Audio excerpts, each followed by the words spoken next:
תל אביב, יא חביבי תל אביב, תסתכל כמה לירדים מסביב, עושים לי היי היי, בלילה וואי וואי, וסחתן על תל אביב. Shalom, brothers and sisters.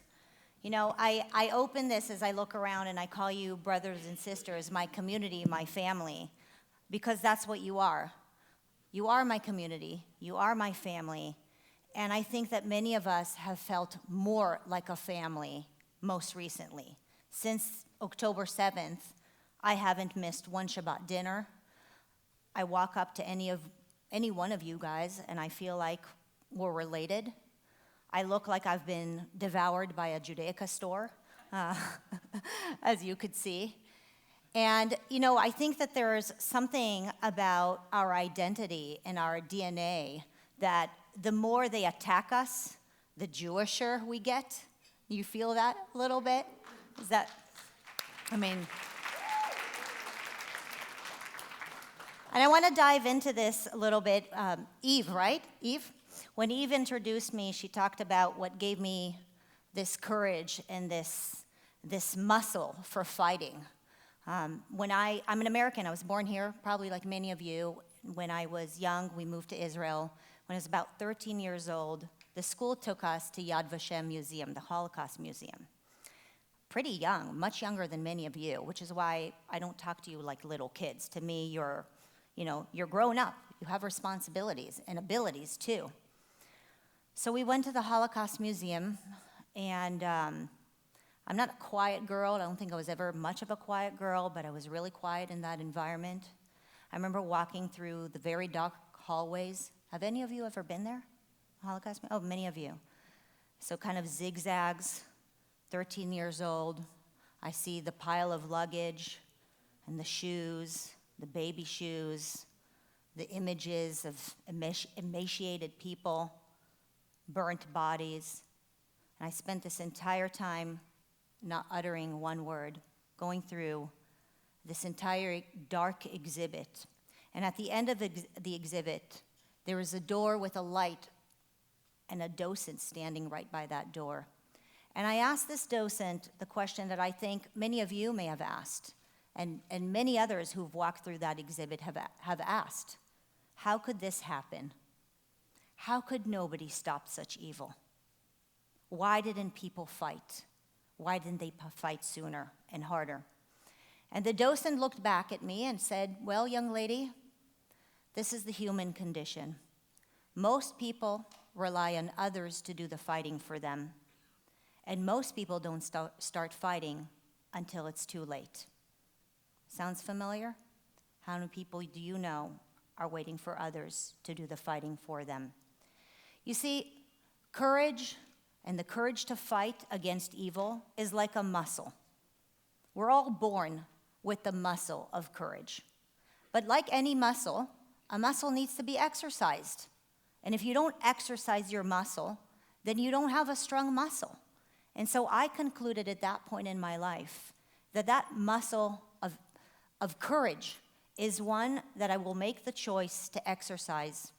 Now listen, I'm not much of an exercise-aholic. I don't know how many of you love exercising, but I need to be motivated by that. Anybody relate to me? Okay. I need a coach. I need a community. I need people around me. Maybe a class is a little more motivating for me. Well, it's the same thing for me when it comes to advocacy and courage. You need to surround yourself with people who get you there. And you need to push yourself to get there. Very few people just wake up and say, I'm just going to go and do things that are super uncomfortable for me. Most people don't do that. But the more you do it, the easier it becomes. PragerU was created about 12 years ago. On day one, I wasn't a dragon. Today, I'm a little bit more of a dragon. But that took work. It's a workout. Courage is like a workout. And the first thing I did in order to get myself working out on my courage was to find kindred spirits. I found Dennis Prager and many other people, and you have each other. Relying on one another is so helpful. Frankly, it's why I'm here today, being with you today gives me courage to go back tomorrow and face whatever adversity it is that I need to face. There is courage in having kinship. Now, there's another thing that they say that is important in order to have courage, and that is knowledge. People like to say knowledge is power. I like to say knowledge is courage. The more you know about the issues, the more comfortable you will be to respond, which is why we started PragerU. We wanted to make it easy frankly, for me and people like you to be able to respond when you're attacked. Now, sometimes the truth is not all that matters, right? You can have all the facts in the world, but if you don't have the courage to use those facts and apply them, then how helpful is all this knowledge, right? Is it helpful that you all know that Israel became the country of the Jews, not in 1948? When did Israel become the state of the Jews, the country of the Jews, the homeland of the Jews? When was that? 3,000 years ago. I'm actually holding a coin here from the city of David. This is a copy of a 3,000-year-old coin with Hebrew words on it. You know, for those who say that the Jews are not the indigenous people of the homeland. Israel as a Jewish state for the Jewish people was not founded just in 1948. We returned in 1948. And you all know the knowledge that, Colonel Kemp is here, that Israel's IDF is the most moral army. How many militaries do you know warn its adversaries that they're about to attack them in a specific locations just minutes before the attack?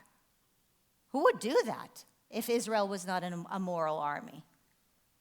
Or the claim that Israel is an apartheid state while 23% of Israel's citizens are Muslims. One of them actually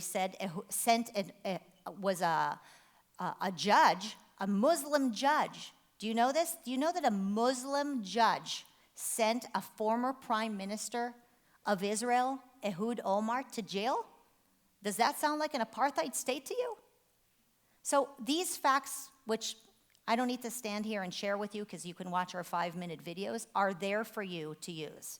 What I'm here to remind you is that you do have power, because the other side is going to convince you that you're powerless, that there are not as many of you in numbers, that there are people above you who are going to take you down. They're going to try to weaken your spirit and make you feel despair. I'll give you an example. One of my friends is a senior executive in one of the big Hollywood studios here in Los Angeles. And she and her husband send their kids to a Jewish school.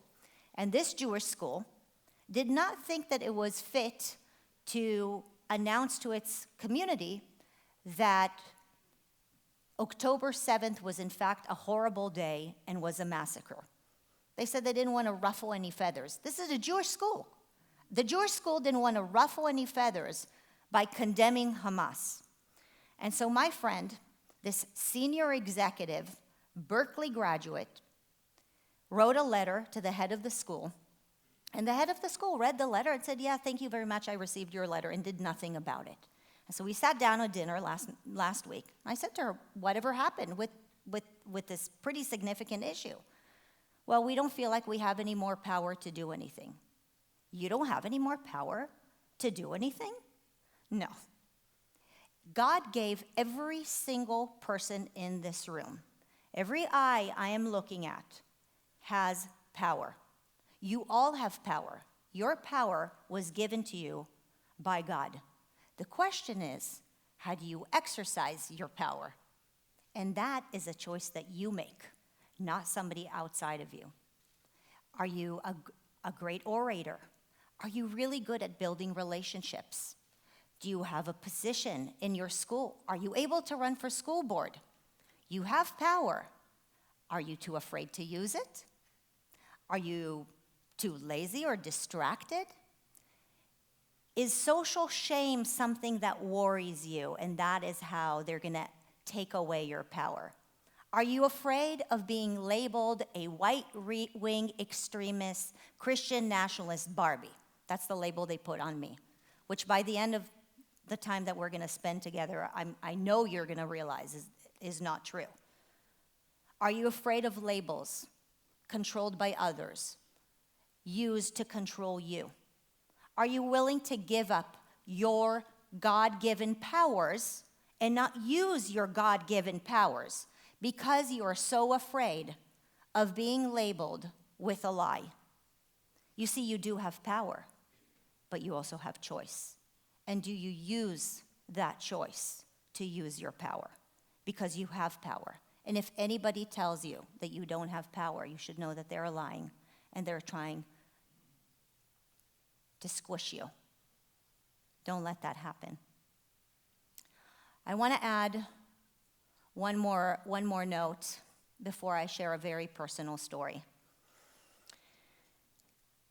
And that has to do with Israel and what we can learn about this battle between good and evil.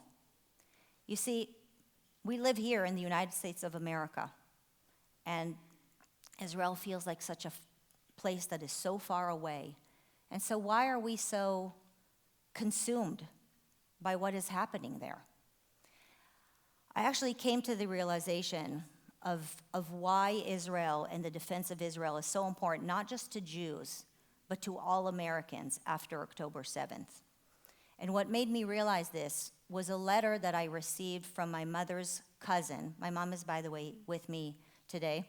And so you can share with our cousin that I'm reading this letter to you. She wrote it in Hebrew, and she texted it to the entire family. And I translated it into English.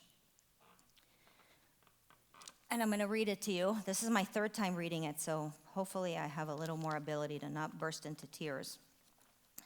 But I got to say, I find a lot of strength in this personal letter. This is from Rachel, who survived the massacre at Kibbutz Nir Oz. You know where Kibbutz Nir Oz is? You've heard about? This is one of the kibbutzim that's right outside of Gaza. It was one of the first targets on October 7th.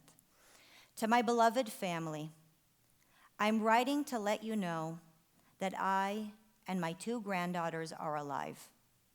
12 terrorists from Gaza came to my home and broke my entire house while I hid with my 2 15-year-old granddaughters. The 2 girls, like true champions, hid under the bed in complete silence. The door to the shelter did not lock, so I held it for over 7 hours. The terrorists pushed against the door over and over again, while I held the door, knowing that I cannot give up even for 1 second. I knew the heavy price of even a brief moment of weakness, so I somehow found strength. They shot through the door, and I saw several bullets passing by my face. But I continued to hold that door that separated us from evil for 7 long hours.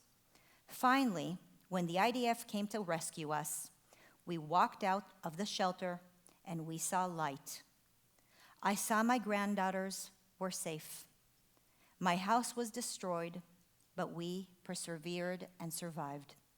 Today, we are resting and recovering from the hell we experienced. Thank you for all the love and care.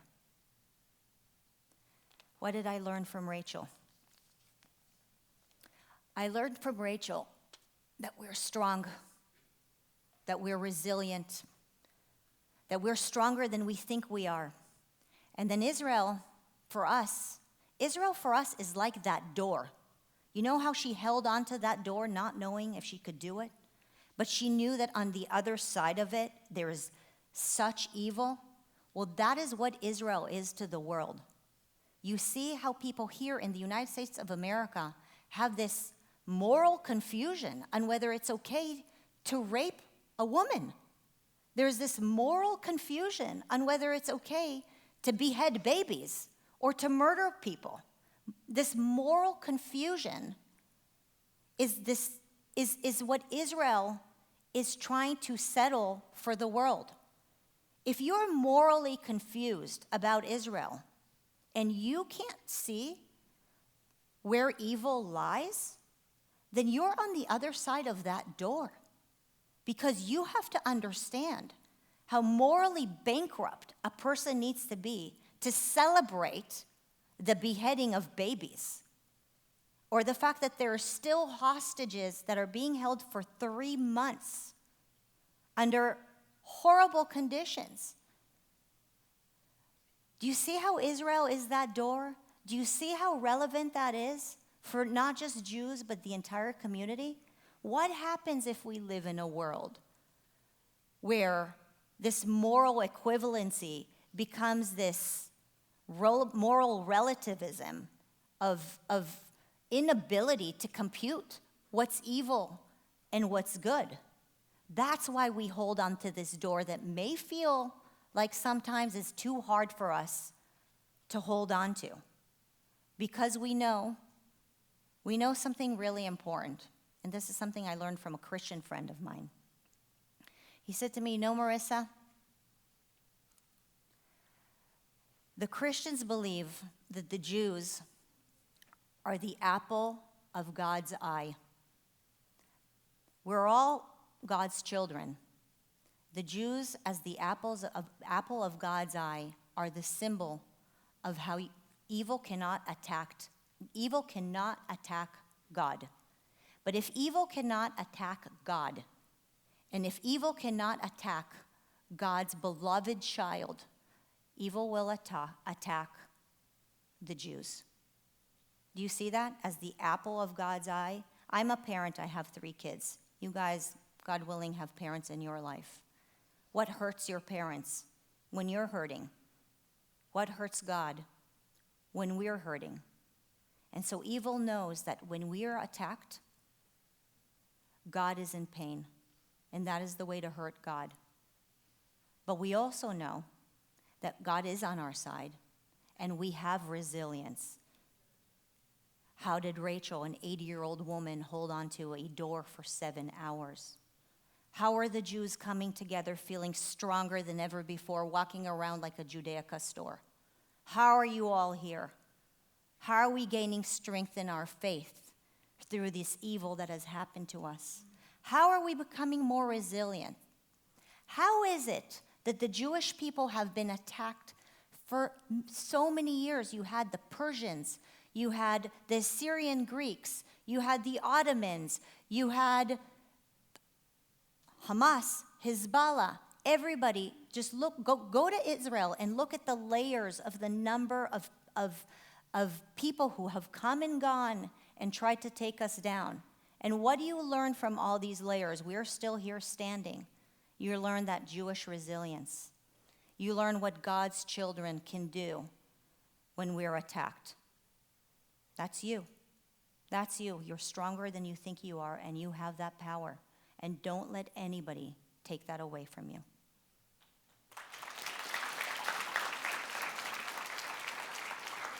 So, I know you all have some questions. I want to give, before I sit down and start taking the questions, I want to commit to something to you. Because I don't have an expectation that the people in this room agree with me on everything. That's what I love about America. I find it way more fun to spend time with people who can expand my intellectual boundaries. I believe that the truth is not insecure. And so if you have questions for me that you think are not welcome, I'd like you to actually come to the front of the microphone and ask those questions first. And my commitment to you is that when you ask me these tough questions, I'm not going to judge you. I'm not going to attack you. And my goal is going to be to lift you and to answer honestly. And so I welcome any questions that you might have, and I'll sit down so that I don't look like I'm towering over you. And yeah, go ahead, ask me anything.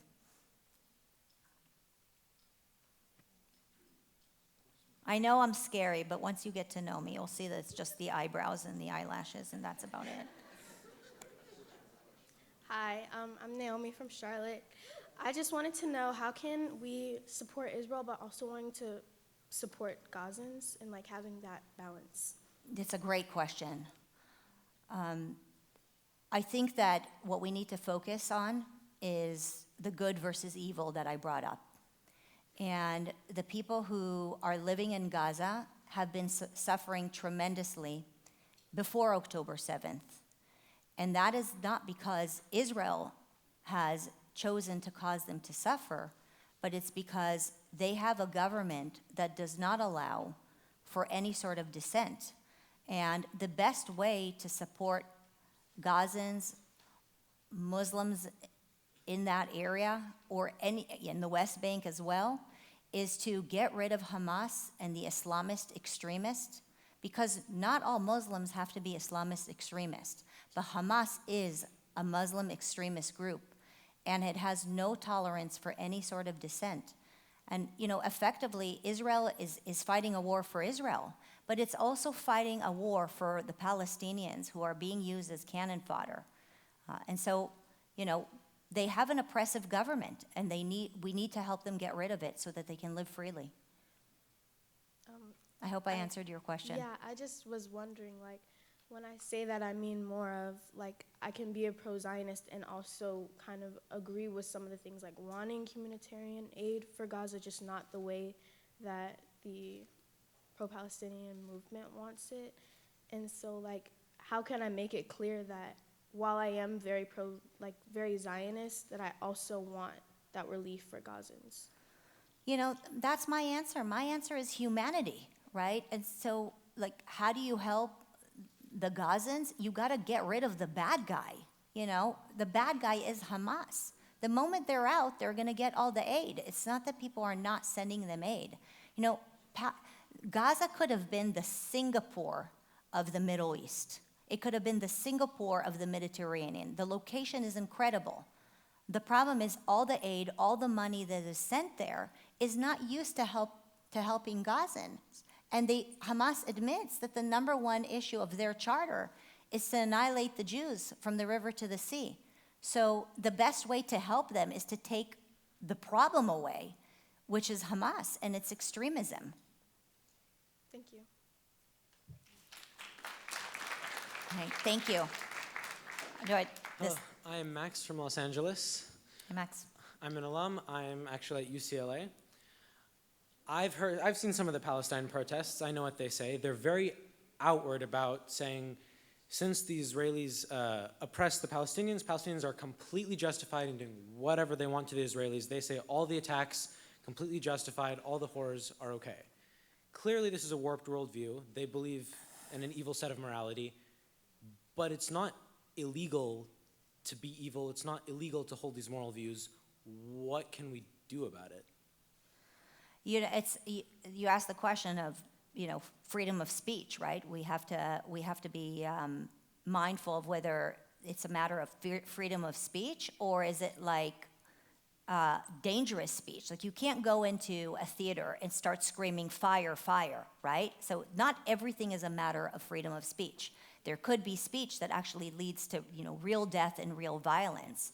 And I think that's where you draw the line. If people are actually engaged in outward anti-Semitic statements or threats or even violent actions such as burning things, then that's where you cross the line. I'm obsessed with freedom of speech, and I love being around people who disagree with me. But we're not talking about just disagreement. They're talking about calls to action that really resort to violence and lead to violence. And that's where I think we say, well, you got to draw the line somewhere, just like you would not be okay with people screaming, kill all the Jews, kill all people of color, kill all people of whatever last name. That's not okay either, right? And that's where it goes from being freedom of speech to actually, threats. Does that answer your question? Yeah, I guess now the problem is we have to get people to equate river to the sea with kill the Jews, because they can say that with impunity. Right. So this is what has happened. We are living in an era where people have taken language and used it to manipulate us. And I can give you a whole bunch of examples where people know that something means something very particular, like river to the sea. People know it means the annihilation of Israel, but they say, oh, I didn't say annihilation of Israel, I just said river to the sea, right? It's that word language, the game that they play. And I think you need to fight back against that. We all need to fight back against that. It has been done in other case scenarios. The same thing needs to be done here. People should know that river to the sea means the entire Jewish state is annihilated. And if you're advocating for the genocide and the annihilation of Jewish people, then that is not freedom of speech at that point. All right, thank you.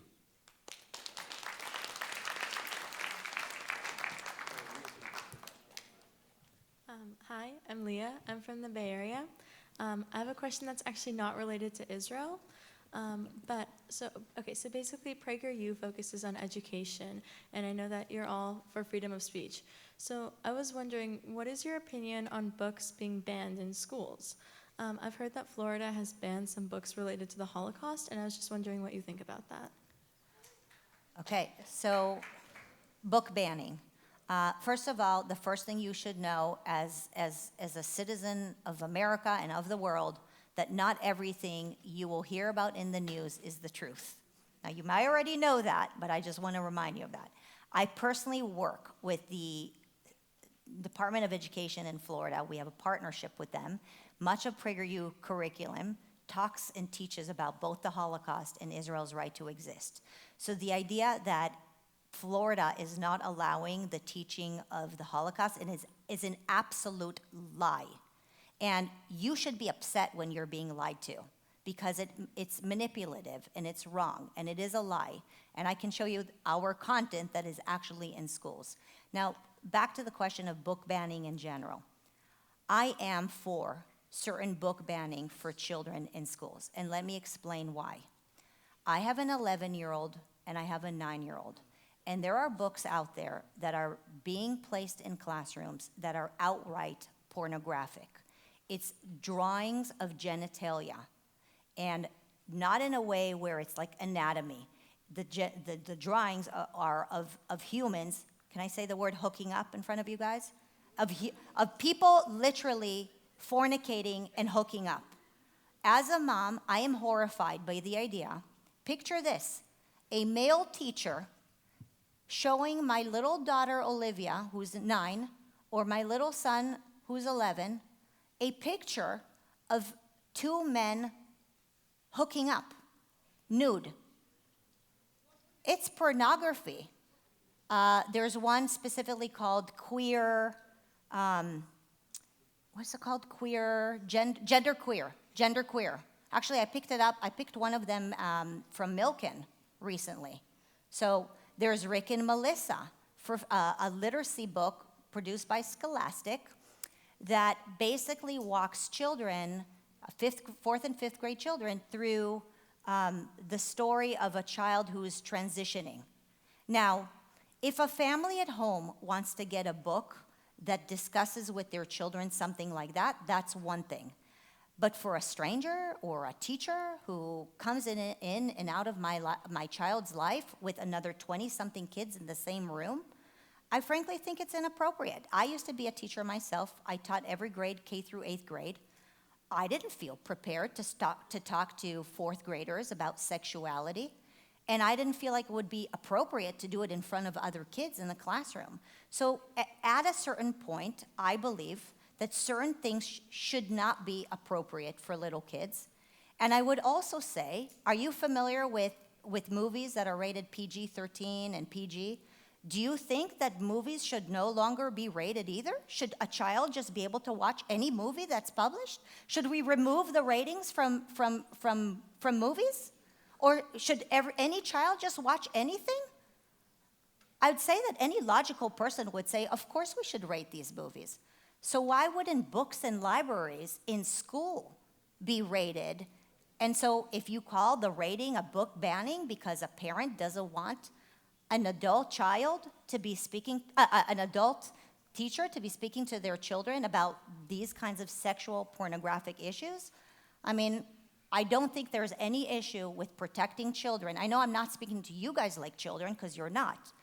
But there is an age where I think all of us would agree that it's inappropriate to bring sexuality into the classroom. And that, to me, is where book banning should not only be allowed, but it should be encouraged by anybody with common sense.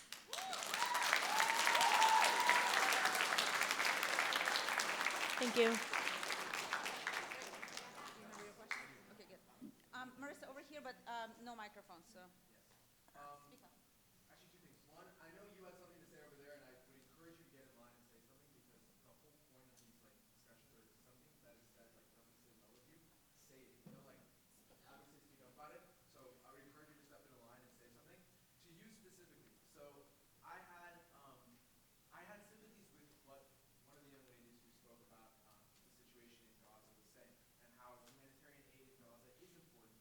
The way that the pro-Palestine movement is presenting it is malicious because their goal was not humanitarian aid. Their goal was the annihilation of Israel. But it is true that there is a humanitarian crisis in Gaza that needs help. And I felt from your answer that the representation was essentially the solution is eliminate Hamas. Hamas are the bad guys. Get rid of Hamas, which oppresses their people, and there will all of a sudden no longer be oppression of the Palestinian people by their governments. But the fact remains that Hamas was democratically elected by majority. Recently, after October 7th, they had 76% of support within the society.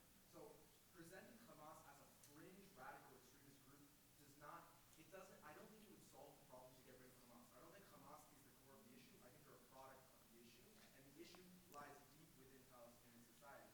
So I do think that it's important during this transition period because I think the real solution is much longer. It's going to take 10, 20 years of re-education, and within that time frame, Gazans have to have access to humanitarian aid. They have to have access to a way to live their life through this transitionary period of solving the conflict. So I guess my question is, in the realm of humanitarian aid beyond just eliminating Hamas, Yeah. what would you say would be a good way to facilitate aid into Gaza to help innocent civilians right now while Hamas is being taken care of? I mean, Israel is allowing for humanitarian aid to make it into Israel. And so I feel like when statements are made like this, are you falling into the narrative that Israel is not allowing for the humanitarian aid?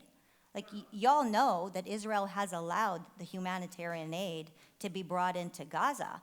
The problem is, in many case scenarios, even when the Red Cross was trying to get in there, and I think you probably have people who are more qualified than me to speak about specific logistics of the port of entries, but it was Hamas who was actually blocking it. And you see videos in Arabic. I don't know how many of you can understand them, but you see videos in Arabic from Gazans who are saying, we know that the aid is here, but Hamas has taken over the shipments, and they're not letting us benefit from it.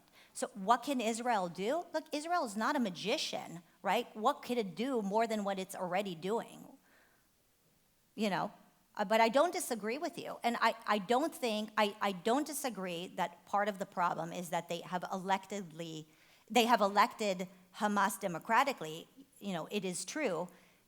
What can be done? You get rid of Hamas and you have to start a re-education, right? You talk to somebody like Dor, who was born Ayman. They beat the hell out of him because he didn't say that he wants to grow up to become a Jew killer. And so the problem is you have a society where if you are one of the good guys in Gaza, and I'm sure many of them were born with the potential of being good, they were either beaten up, murdered, or threatened, and therefore they didn't have a chance to really exist as somebody who could be part of the solution.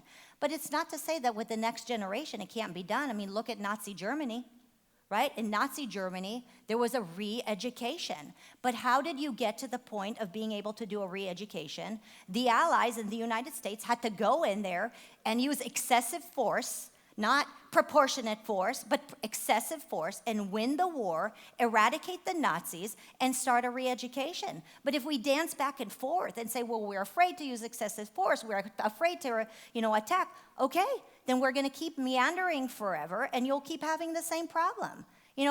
Sometimes, in order to do really good, you have to do strong things that are excessively forceful. But ultimately, Germany has benefited from it, and so will Gaza if we actually have the courage to do the right thing. Good. Colonel Kemp, Can I just make one point on what Dan said and what the young lady said earlier I feel like on? you should sit with me. Yeah. I'd love to, because I love the sound of my own voice. But I think the we're all, I think everybody in this room, I'm sure, is as concerned as that young lady is about the welfare of Gazan civilians. Everybody, any human being would be, and it's quite right to be. But as far as the humanitarian aid is concerned, right now, I came back from Israel about 3 days ago, and as at that time, the only blockage on humanitarian aid was the only blockage on humanitarian aid was the United Nations. Israel's opened a crossing point. It's about to open another crossing point. It's been allowing as much aid in, not as is needed, but as much aid as possible. But the United Nations is blocking it because they lack the capability of distributing it. That's the biggest blockage now, is the UN. And just one other point on that is that when this war began and when Israel developed its plan for moving people south into humanitarian areas and then moving them south again, Israel asked the United Nations to set up a refugee camp on the southwest coast of Gaza. And they asked them to do that. And the UN refused to set up that refugee camp because they said this would be us collaborating with Israel in this war. And they didn't do it. And Israel then said, well, we would like to set up a refugee camp. We'd like to set up a tented city. And they were going to bring in tents and supplies by sea onto the coastline of Gaza. And they were told, the United States asked them not to do that because it would look like a prison camp. So it's not as straightforward and simple. And the agenda that Israel is blocking humanitarian aid, as he rightly said, is part of the anti-Israel propaganda rather than reality. Yeah, thank you. Since we don't have a lot of time, do we have questions that are challenging, that are pushing the boundaries, that you guys want to step forward? Okay, all right, there you go, David. Well, thank you for giving that speech and sharing the letter. I love PragerU's videos. I think they're very impactful in a short time. So in the past, I've shared them with friends of mine that don't agree with me so much or are on the other side, and they brush it aside. They tell me PragerU is racist. PragerU makes up facts. PragerU is right-wing propaganda. I'm not going to watch it. What would you say to them? I would say, first of all, I've heard this before, and I would say that we have to stand tall when we know that we're speaking truth. And that is what I do. And the issue with that is that when people know that they can't level with you intellectually, they start with the ad hominem attacks. And that's what they've done against PragerU. And we can't let them win that game. This is that power thing that I was talking about. They start attacking you with labels because they know that you're going to be afraid of the labels. You know, the scariest label in America right now is to be called a racist, right? You don't want to be called a racist. And so they'll call me a racist. I'm a racist? I mean, I'm actually colorblind, which is what should be really the way to approach things. Like as an employer of 150 people, I say to them every single year, I don't care about the color of your skin. I don't care about your genitalia. I don't care about your last name. I see you as a human. I reward you as a human being. I reward you for your merit, for your kindness, for your goodness, and for your work. That is what being really colorblind and not racist means. But if they're labeling somebody like me as a racist, then you should know that they're probably lying to you about other things too, right? They'll say I'm anti-gay. I mean, there are many people in this room here who know that I'm not anti-gay. They'll say things like, I mean, they called Dennis Prager. At one point, they got confused. They called Dennis Prager an anti-Semite before he gave a speech somewhere because they didn't realize that he's actually an Orthodox Jew. So they lie. And I actually think that they've been lying so much that finally we're getting to a point where it's backfiring on them. You know, you're that next generation that is actually growing up knowing that the media might be lying to you.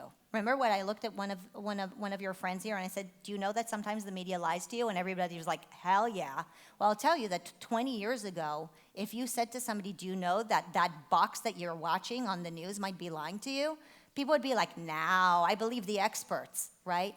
And so these labels are used to cause you and me to be afraid to speak the truth. And we can't let them do that. And as long as they know that they can get away with causing us to shut up because we are afraid of labels, then they win the game.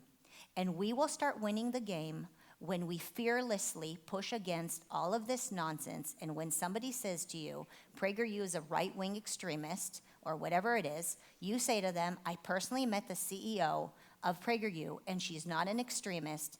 And if you are willing to be intellectually honest, why don't you go to the website itself and find something there that actually sounds like a right-wing extremist? Because it isn't.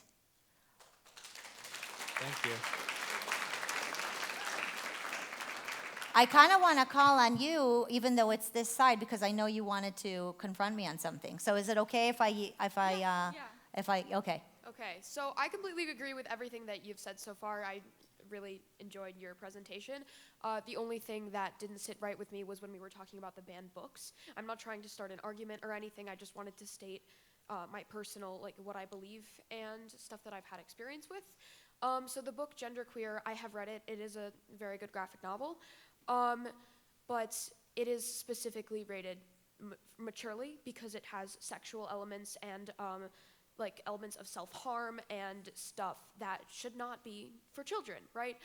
So it is not in like elementary school classrooms. I have only seen it in my high school library, and that is it. I do agree with the fact that children should not be shown sexual things like that or anything along those lines, but the book Melissa, that is specifically written in a way to be easy for children to read, and it doesn't have anything inappropriate in it. I also have read the book. It was a pretty good book while it was very easy for me to read when I read it. The book is not so much promoting going on hormones and promoting like altering your body for those who don't need it per se, but it is promoting stopping bullying to transgender youth and just any youth that does not fit in. It is trying to stop, it's bringing awareness to this bullying that happens because in the book, Melissa, the protagonist, gets bullied by her classmates because she doesn't really act like a boy, because she isn't one. And it really just brings awareness to things that many LGBTQ people struggle with, and I think both of those books are very good, and while I do agree that children shouldn't be shown like graphic content and like political views or whatever, I disagree on the fact that these books are harmful. Okay, so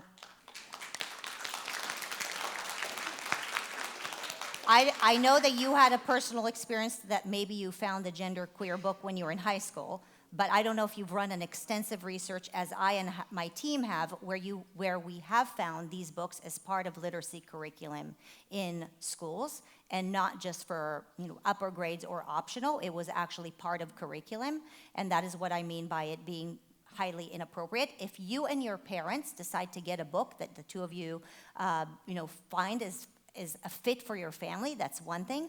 Putting it as part of curriculum is what I think is the problem, and that's what I mean by the banning.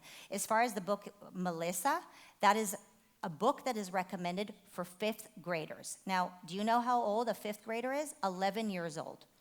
How many of you think that when we approach an 11-year-old, they're already equipped to make a decision of what their gender should be and live that way for the rest of their lives? How many of you think that that should be part of what a teacher, right, a person who's learned maybe how to teach math and literacy if we're lucky, should actually approach that in a conversation with 11-year-old children in a classroom? Raise your hand if you think a teacher, let's say I was a teacher when I was 23 years old. 23-year-old teacher teaching 11-year-olds should sit there and have a conversation with 20 or 40 kids in a classroom about whether a child should transition and change their gender, because that is what that book basically brings to the classroom. If a parent wants to bring it home for a child who is dealing with whatever issues there are, and there are many different issues, anorexia and all kinds of other issues that parents can deal with, but how many of you think that a 20-something-year-old teacher is equipped and should actually talk to 11-year-old children about this issue in a classroom? Raise your hand right now if you think it's appropriate. I don't know. I think how much more pressure can we put on these teachers also? How much more pressure can we put on them? No, listen, God made you the way God made you. And you are beautiful in the way God made you. And you have, God willing, a good relationship with your parents. And there are things that you're going to deal with your parents in your home. But nobody is going to love you and take care of you and advocate for you the way your parents and your family will. And to expect teachers to be that for every child in a classroom is too much to even expect of a child. And frankly, robs us from the opportunity to do these very complex things with our parents. This is stuff for your parents to help you with. I do not believe that teachers should be teaching that book in the classroom. I think that definitely for high schoolers, maybe if they're taking a literature course, maybe Gender Queer might be a good book to investigate with, like just the topics about it. But I definitely agree that teachers should not be teaching that. But I just don't think the books should be banned because they are an entertaining read, if anything, and I think that you should be able to read it yourself if you would like to, but I don't think teachers should be teaching it. Well, we're mostly in agreement, so you can join my book banning committee on how we should not have Playboy in the classrooms either. Yes. Thank you.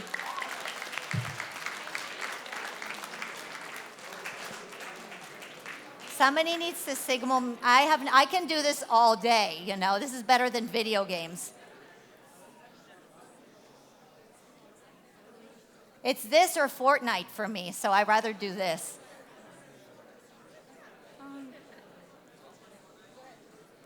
Masha, you tell me what to do. Yeah, we're gonna take a few more. So we're gonna take a few more questions, and then we'll wrap it up. Come on. Speak up loudly, nice. You see how fun it is, by the way, to just stand for truth? Can I just take a pause here? It's not scary. You can be kind about it because you are kind. And frankly, speaking truth is so freeing. You know, I don't care about how you label me, and therefore I'm free. You guys can do the same thing. Once you don't care about the lies and the labels, you're just like the freest person ever. So freeing. Yeah. Hello, I'm Sophie. I'm from the Bay Area chapter. I had a question about your video sharing platform. I was just wondering, like, what kind of strategies you use in your videos that are effective, especially for people that like don't really know much. For example, I know you said you teach about like the Holocaust and the Israeli-Palestinian conflict.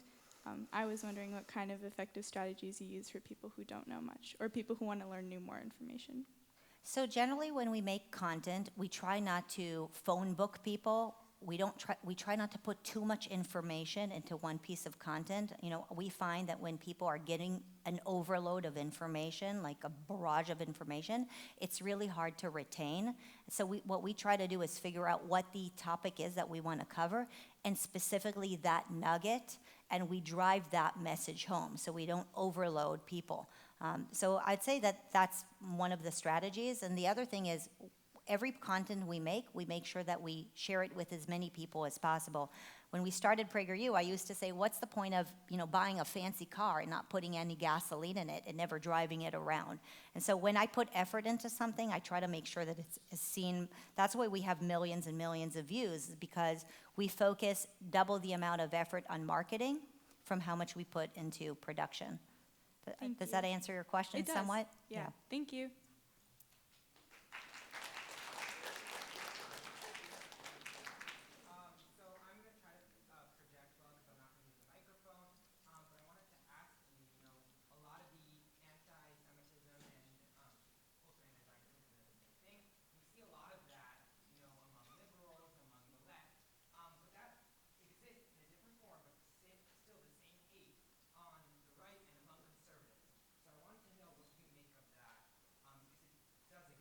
Yep.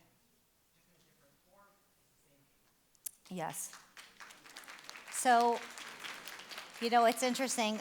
Do you know who Barry Weiss is? She's a friend of mine. She has a great podcast. You should listen to Honestly. It's a great show. If any of you who listen to podcasts, it's called Honestly. I think you're kind of itching in on that age, but I don't treat you like little kids anymore. I served in the military when I was 18. So she and I talk about this all the time. You know, she comes from the left and I come from the right, and I frankly think the labels are silly because all of us are kind of somewhat politically homeless most of the time, trying to figure out what's, you know. Marissa, so sorry, just 1 second. Guys, can we come back to Club Z roots of being respectful? Yes? Thank you so much. So I think ultimately my conclusion is there is absolute anti-Semitism on the right as well. You're right, there is. I mean, there's almost something mystical about Jewish hatred. It just comes from every single direction. And I kind of mentioned that earlier. Evil will attack us from every single direction possible. But at looking at it from a bigger perspective, the dangers of the anti-Semitism that is coming from the left is much scarier and much more dangerous than what I'm seeing on the right. If it changed, if it changes, I would notice and I would, speak about it publicly. And there are, fringe anti-Semites, and they are growing on different platforms like 4chan, where, they're conversing online. The problem with the Jew hatred that we are experiencing on the left is that they have more power and more numbers. And that is where it's really dangerous. What we're seeing on university campuses, in high schools, even K through 8th grade education, most of the Jewish hatred that comes with power is coming from the left. The Jewish hatred that is coming from the right has no power and is much, much smaller in numbers. You're not seeing thousands of right-wing anti-Semites marching through the streets of every single city around the world, yelling river to the sea, which basically means kill all Jews in Israel. So, I think we need to worry about everything, but as a nation that is experiencing existential threats, I think it's important that we're responsible about how we use our time and our energy, and therefore focus it on the real danger, which is, from where I stand, is mostly coming from the left. Does it mean that every leftist is an anti-Semite? Absolutely not. But it does mean that most of the anti-Semitism that we are seeing is coming from the left.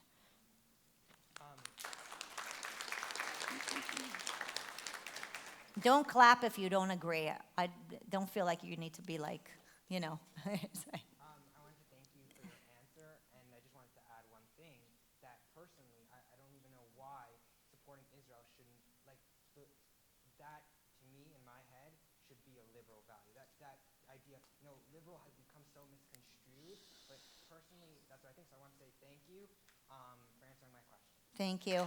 Thank you. I don't think it's a left versus right issue. It's an evil versus good issue, and that's why every time I talk about it, it's a good versus evil. It's the moral relativism that has been built in our society that is creating this brain mush around it. And you're right, it's not liberal versus right. If I may take the privilege and ask the question, and it's a two-part, kind of related, but I want to challenge you to what somebody would say to what you just said, and they would say, okay, but it is the right-wing anti-Semitism that is actually deadly in the United States, because it was the right-winger who walked into the Tree of Life. It was the right-winger who held up a synagogue in Texas. How would you respond to that? You'll find individual extremists everywhere. There are individual extremists even in Israel. There are Jewish extremists in Israel too. So does that mean that all Jews, is it okay if I ask how many of you identify as Jewish here? Just think in your mind. Is it fair that you are now labeled with every single bad thing that any one individual Jew has done? Well, why are you doing that to people on the right? I think we need to understand that we need to look at humans as humans, not a right-winger or a left-winger, not a black or a white, not a female or a male. We are all made in the image of God. We are all humans. And once you go down that road of, well, all right-wingers are anti-Semites or all left-wingers are anti-Semites, I don't say that. I don't call all the people on the left anti-Semites.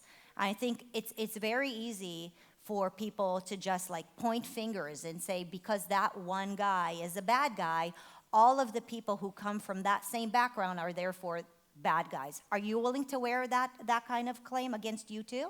Are you willing to do that? Are you willing to be called a bad person because there's a Jew who's done something bad? Because I can guarantee you, and I can give you a list of Jews who've done pretty damn bad things. You want to wear that label? Why are you putting it on somebody else? That's unfair. Wouldn't you agree? Nice. Okay, and my second part is they say that if you're not a liberal when you're young, you don't have a heart, and if you're not a conservative when you're old, you don't have a brain.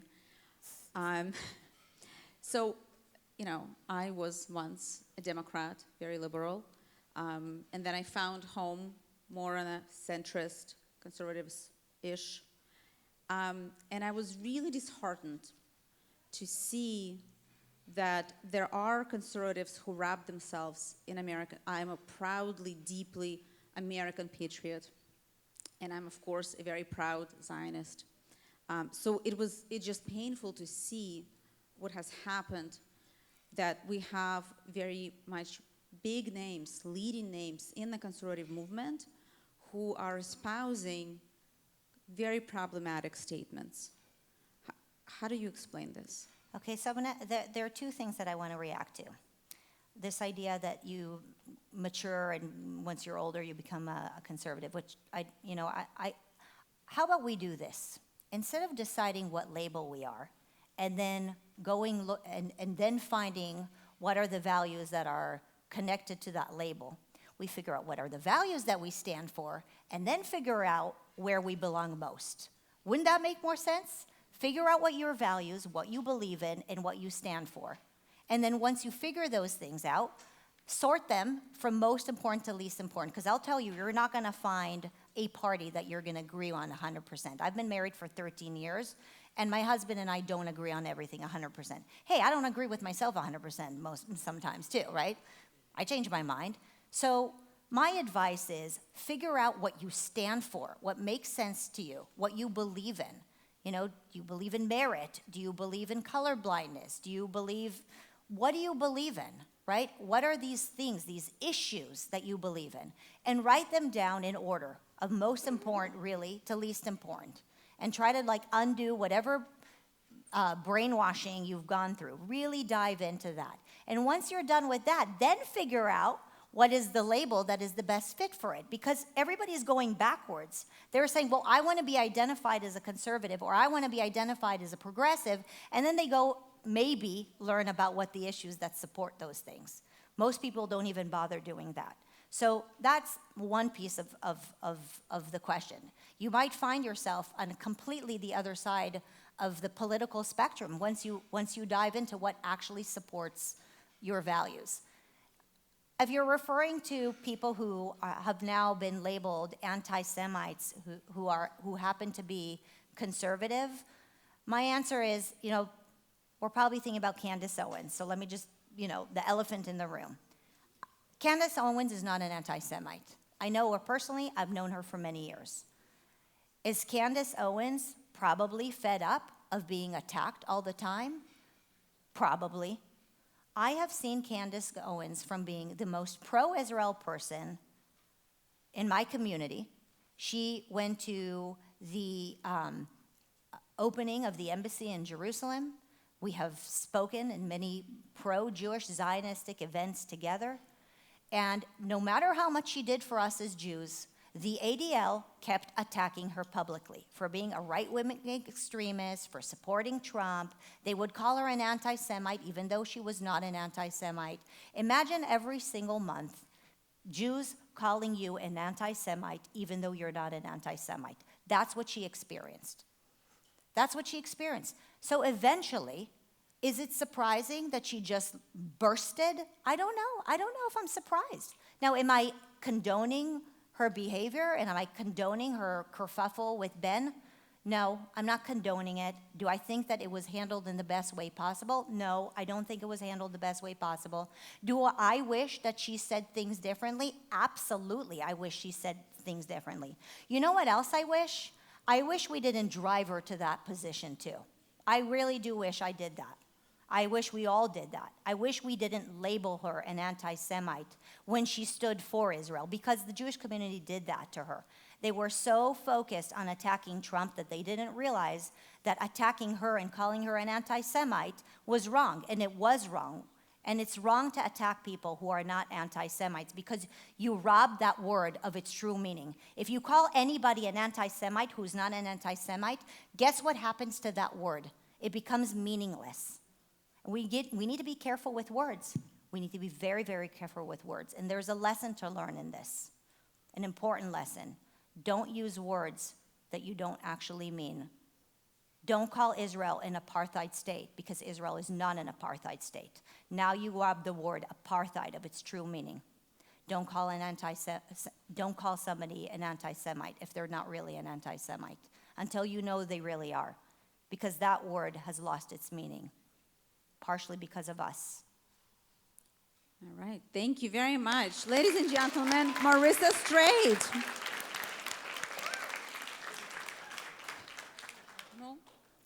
Thank you, guys. Thank you so much, Marissa. I'm going to call you on the committee, our committee.